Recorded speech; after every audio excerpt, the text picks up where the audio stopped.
Use of ए और N का प्रयोग, ए का प्रयोग कहाँ करें और एन का प्रयोग कहाँ करें।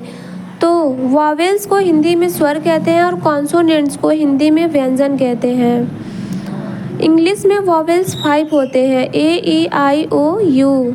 कॉन्सोनेंट्स में ए ई आई ओ यू को छोड़कर 21 व्यंजन होते हैं या कॉन्सोनेंट्स होते हैं।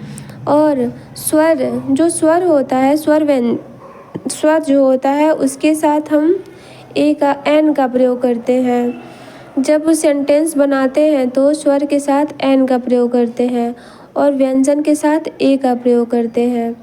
स्वर हिंदी में स्वर अ से लेके अ तक होते हैं, उसके बाद से व्यंजन आ जाते हैं।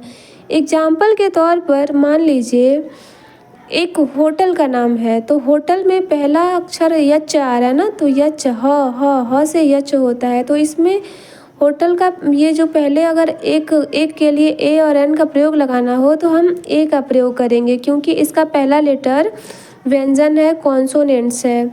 और इसके बाद आ गया काइट।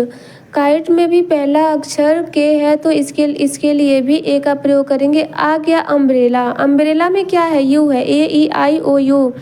ये सब व्यंजन है, तो व्यंजन के साथ एन का प्रयोग करेंगे।